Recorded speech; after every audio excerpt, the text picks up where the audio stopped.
Assalamualaikum warahmatullahi wabarakatuh. Kembali lagi di dunia pengetahuan.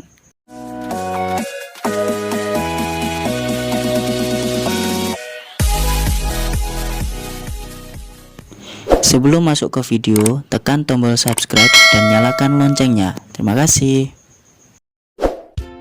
Jadi, kali ini kita akan membahas keselanjutan dari video yang kemarin, yaitu tentang asal-usul rokok di dunia part 1.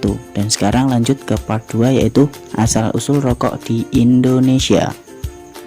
Dan yang masih baru saja bergabung di channel ini, langsung lihat saja part satunya, link ada di deskripsi.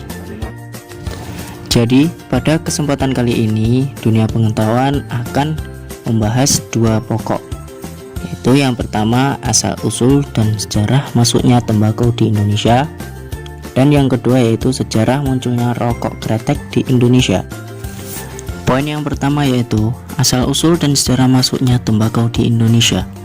Sejarah tanam paksa rokok di Indonesia sudah sedikit disinggung di atas di video yang sebelumnya, yaitu tentang asal-usul rokok dan sejarah rokok di dunia. Meski perluasan lahan dan perkembangan produksinya merupakan efek dari kebijakan VOC, tapi ternyata tembakau sudah ada di Indonesia sebelumnya. Asal-usul rokok tembakau di Indonesia memiliki sejarah yang simpang siur. Misalnya, di daerah sekitar Dieng dan Gunung Sindoro, masyarakat percaya bahwa bibit tembakau merupakan pemberian Sunan Kudus. Sementara masyarakat Madura percaya bahwa bibit tembakau dibawa oleh orang bernama Ki Ageng Katandur. Belum ada yang bisa menjelaskan dengan tepat sejarah masuknya bahan baku rokok ini di Indonesia. Namun, dari relief yang ada di Candi Borobudur, masyarakat Indonesia diperkirakan telah mengenal tembakau sejak abad ke-8. Pada relief tersebut digambarkan masyarakat yang memiliki kebiasaan nginang atau mengunyah tembakau. Sementara konsumsi tembakau dengan dibakar diperkirakan sudah ada di Indonesia di akhir 1500-an. Hal tersebut merujuk pada sajak dalam babat Tanah Jawi yang menceritakan kebiasaan merokok Penembahan Senopati atau Sultan Agung Kerajaan Mataram Islam. Menurut sejarah, tembakau ditanam secara sporadis pada permulaan tahun 1600-an. Penanaman bahan baku dan produksi rokok secara luas kemudian dilakukan VOC di Indonesia pada tahun 1820. Awalnya perkebunan hanya berada di daerah Surakarta dan Yogyakarta, namun karena regulasi dari pemerintah keraton, perkebunan ini sulit berkembang. VOC pun membuka lahan di daerah-daerah lain dengan memperlakukan tanam paksa. Pada 1840 di bawah perintah Gubernur Jenderal Van den Bosch. Lahan-lahan tersebut berada di daerah Kediri, Kedu, Klaten, Kudus, Pati, dan Deli.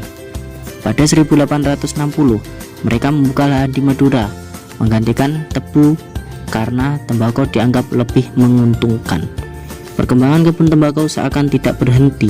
Pada 1910, VOC membuat kebun tembakau besar disertai balai penelitian di daerah Besuki, Situbondo, Jawa Timur. Banyak orang Madura yang saat itu dipaksa meninggalkan kampung halamannya untuk bekerja di tempat tersebut. Adapun sumber sejarah yang lain dikutip dari Wikipedia. Kisah kretek bermula dari kota Kudus. Tak jelas memang asal-usul akurat tentang rokok kretek. Menurut kisah yang hidup di kalangan para pekerja pabrik rokok, riwayat kretek bermula dari penemuan Haji Jamari pada kurun waktu sekitar akhir abad ke-19. Awalnya, penduduk asli Kudus ini merasa sakit pada bagian dada. Ia lalu mengoleskan minyak cengkeh. Setelah itu sakitnya pun reda. Jamari lantas bereksperimen merajang cengkeh dan menjamurnya dengan tembakau untuk dilinting menjadi rokok. Kala itu, melinting rokok sudah menjadi kebiasaan kaum pria.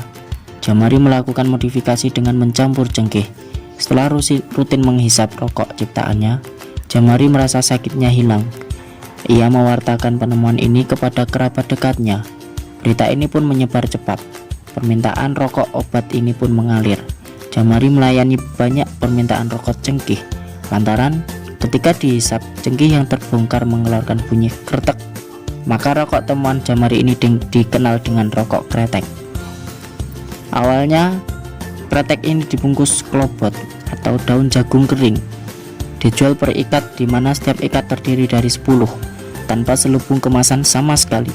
Rokok kretek pun kian dikenal. Konon Jamari meninggal pada 1890. Identitas dan asal usulnya hingga kini masih samar. Hanya temuannya itu yang terus berkembang. 10 tahun kemudian, penemuan Jamari menjadi dagangan memikat di tangan Niti Semito, perintis industri rokok di Kudus.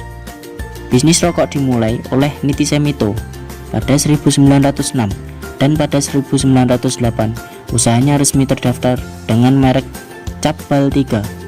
Bisa dikatakan langkah Niti Semito itu menjadi tonggak tumbuhnya industri rokok kretek di Indonesia.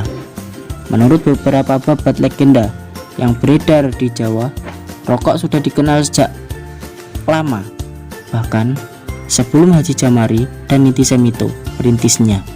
Tercatat dalam kisah Roro Mendut yang menggambarkan seorang putri dari Pati yang dijadikan istri oleh Temenggung Wiroguno, salah seorang panglima perang kepercayaan Sultan Agung, menjual rokok klobot atau bisa disebut dengan rokok kretek dengan bungkus kulit jagung kering yang disukai pembeli terutama kaum laki-laki karena rokok itu direkatkan dengan ludah.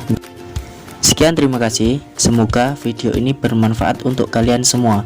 Jangan lupa like, comment, and subscribe dan nantikan video selanjutnya. Assalamualaikum warahmatullahi wabarakatuh.